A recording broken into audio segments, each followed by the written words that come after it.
Hey YouTubers, got the Park Zone UMX P-40 Warhawk.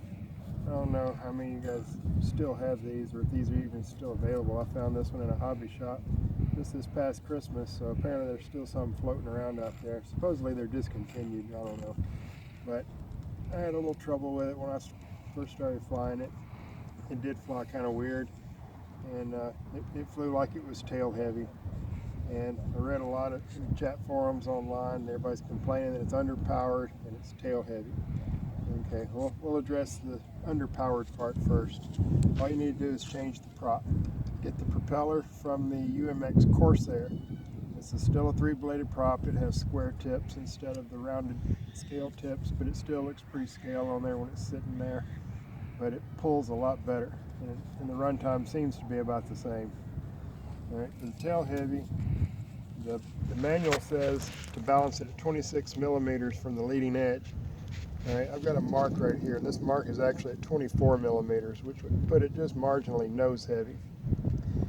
And the batteries that I was using, I used the stock battery with it, but a 150 milliamp battery, but I've also used the 200 milliamp micro heli batteries, which give a lot better runtime. And these are, I think, 35C, so you can run these full throttle the whole flight, no worries. But with this battery in there, it made it really tail heavy. And what I ended up doing is I hollowed out the little battery compartment here and even up into the nose just a hair.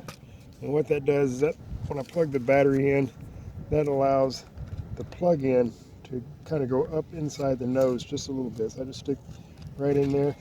And if you'll notice, the front edge of the battery here is pretty much even with this front seam of the wing right there. And there's still plenty of Velcro holding on.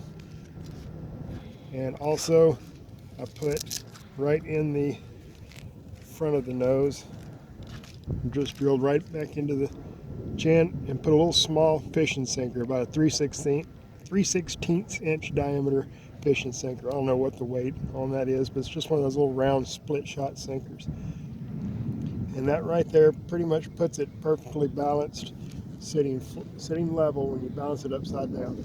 I don't know what Horizon Hobby is saying how to balance it, but I think in the instructions they're kind of making you believe that you should balance it right side up.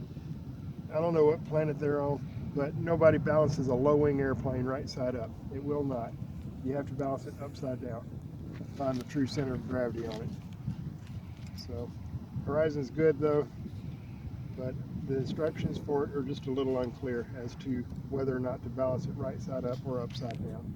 But balance it upside down.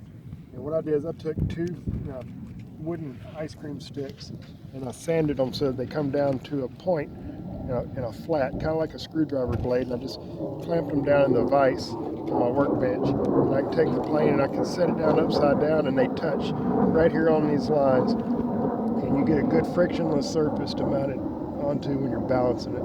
So you get a pretty accurate reading. But I think if I put one more sinker in the front of it, that it would make it balance at the 24 millimeter mark, which would make it a lot more stable. But I flew it once after I did these mods, and with it balanced at the 26, it just flew so much better. One of the main issues I was having is I could not get a decent landing out of this thing unless the wind was blowing like 15 miles an hour, because I was actually able to just literally fly it into the ground and hover it in like a helicopter. But when I was cutting the power, I kept noticing it wanted to just start floating. And then when I cut the power down to nothing, it would just nose up and stall. I mean, there was no land in it. It had no glide. You had to just push down the elevator into it like you wouldn't believe, and it was uncontrollable. But yes, it does not like to loop because of the AS3X in it. I've got the little E-Flight Stearman, has the same board in it and everything. It'll loop all day long, so I don't know what's the difference with the programming in it. I did hear of one person actually reprogramming these. I've got the cable that you program the AS3X cables with, but I can't find any info on programming these. So if anybody knows how to reprogram one of these, let me know. I'd love to hear it. And what were the settings you used for it? I'd like to turn the AS3X gain down just a little bit, just so it can get some good loops. And it rolls really good as long as you roll fast. But if you try to slow roll, as soon as you get upside down, it wants to snap it right side up. It does not like to be inverted for some reason. So with that said, there you have it. So if you have one of these, try those on it and see if you like it then. But other than that, it's been a cool little plane. I've got about a dozen flights on it now, and just now starting to get it kind of dialed in right. And the main issue was just the center of gravity issue. It was tail heavy right out of the box, and even with the stock battery shoved all the way forward, it was still tail heavy. So just fix the tail heavy part and you'll be amazed at how much better it flies. You'll enjoy it a lot more. Alright, if you have any questions, just shoot me a message or just make a comment. Thanks.